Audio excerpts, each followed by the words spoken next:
और सूत्रों के हवाले से बड़ी खबर एक बार फिर से आपको बता देते हैं, उत्तर प्रदेश की सियासत से जुड़ी हुई है। उत्तर प्रदेश में सीएम को लेकर कोई मंथन नहीं हुआ है और योगी आदित्यनाथ सीएम बने रहेंगे। हालांकि यूपी बीजेपी संगठन में बदलाव की पूरी संभावना है। योगी मंत्रिमंडल में भी बदलाव हो सकता है, यानी कि संगठन के कुछ चेहरे मंत्रिमंडल में आ सकते हैं। हमारे साथ हमारे सहयोगी रविंद्र इस खबर पर जुड़ चुके हैं। रविंद्र, एक बात तो साफ है कि योगी आदित्यनाथ ही मुख्यमंत्री बने रहेंगे, लेकिन सवाल है कि अगर संगठन में और मंत्रिमंडल में बदलाव, तो मंत्रिमंडल के कुछ चेहरों को जगह मिल सकती है संगठन में। संगठन के वो कौन से चेहरे होंगे जो कैबिनेट में आएंगे? देखिए, सबसे बड़ी बात है कि जो डिप्टी सीएम का कंसेप्ट था वो जातीय समीकरण को साधने के लिए था। आपने देखा कि चाहे लोकसभा चुनाव हो या फिर पिछले दिनों में जो उपचुनाव हुए हैं, उन सब में यह जातीय समीकरण साधने की जो कोशिश थी वो एक तरह से बुरी तरह से फेल हुआ है। वहाँ पर ईगो हुआ और वर्चस्व की लड़ाई चलने लगी है। चाहे वो दोनों डिप्टी सीएम का देखा जाए, चाहे एक ओबीसी के हों या फिर ब्राह्मण समाज के, ये दोनों कहीं ना कहीं लोकसभा चुनाव में बीजेपी के लिए पूरी तरह से पाले में नहीं आए हैं। अब आगामी 10 उपचुनाव होने और 10 सीटों पर उपचुनाव होने और 2027 में विधानसभा चुनाव। तो पहले तो सत्ता में जो संघर्ष है उसे दूर करना है और ऐसे में योगी आदित्यनाथ बने रहेंगे, इसमें कोई संशय नहीं, कोई मंथन भी नहीं हुआ है। डिप्टी सीएम को लेकर भले ही मंथन होगा, आगे चलकर 10 जो उपचुनाव है उसके नतीजे आने के बाद होंगे।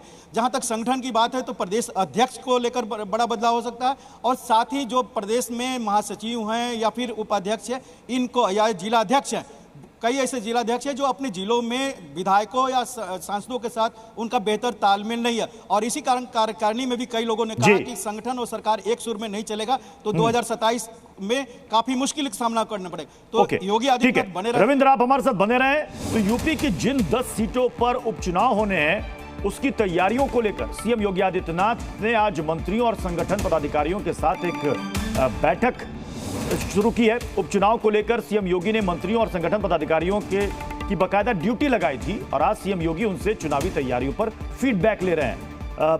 रविंद्र, एक सीट पर 2-2 प्रभारी मंत्रियों को लगाया गया था कि वहां पर जाइए और बात करके आइए कि ग्राउंड लेवल पर क्या स्थिति है, क्या फीडबैक मिला है? देखिए, जो प्रभारी मंत्रियों को लगाया गया उसमें जो भी फीडबैक है, चाहे लोकसभा चुनाव हो या फिर जमीनी स्तर पर, कार्यकर्ता नाराज है, अफसरशाही हावी है, ये शीर्ष स्तर के नेताओं को ही पता है। अब योगी आदित्यनाथ जो कार्यकारिणी के बाद देखिए कि लगातार कार्यकर्ताओं को भी संबोधित कर रहे हैं, अपने जो विधायक है सांसदों से भी कहीं ना कहीं वो गुजारिश भी कर रहे हैं कि वो सक्रिय हों।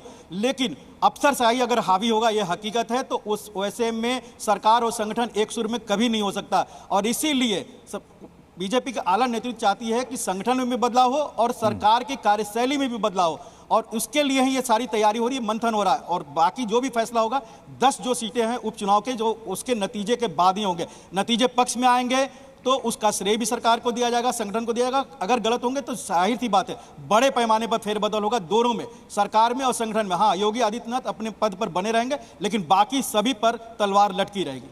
क्या डिप्टी सीएम के पद को लेकर के भी कोई मंथन हो रहा है?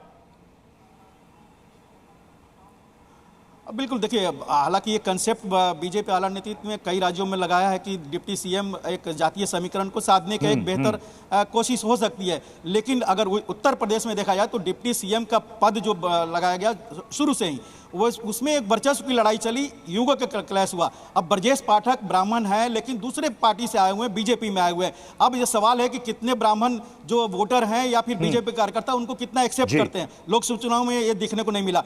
उसी तरह केशव मौर्य ओबीसी के आते हैं लेकिन वहां पर भी ईगो और वर्चस्व की लड़ाई कहा जाता है कि सीएम और डिप्टी। अच्छा, अगर इन 10 सीटों के उपचुनाव को अगर देखें रविंद्र, तो इसमें 10 सीटों में से 5-5 पर 50-50 है। मतलब 5 सीट जो समाजवादी पार्टी के खेमे में थी, 5 सीट जो कि एनडीए के खेमे में थी। मतलब बीजेपी के लिए बहुत आसान नहीं होगा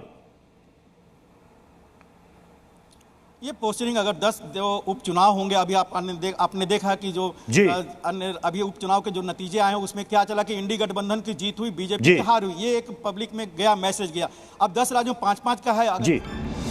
ठीक है, इस बीच देखिए केशव प्रसाद मौर्य का एक्स पर एक बयान सामने आया, संगठन सरकार से बड़ा है, ये उन्होंने एक बार फिर से दोहराया है केशव प्रसाद मौर्य ने।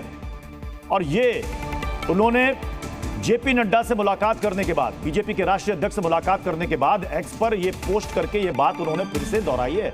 इससे पहले उन्होंने आपने देखा था कि प्रदेश कार्यकारिणी की जो बैठक थी उसमें उन्होंने एक बात कही थी, और वो भी उन्होंने जेपी नड्डा और भूपेंद्र चौधरी और योगी आदित्यनाथ के सामने उन्होंने इस बात को साफ साफ कहा था कि संगठन सबसे बड़ा है। और यही बात उन्होंने एक्स पर पोस्ट करके लिखी है, और वो कह रहे हैं कार्यकर्ताओं का दर्द मेरा दर्द है, संगठन से बड़ा कोई नहीं है, कार्यकर्ता ही गौरव है। ये बात केशव प्रसाद मौर्य ने लिखी है एक्स पर पोस्ट करके।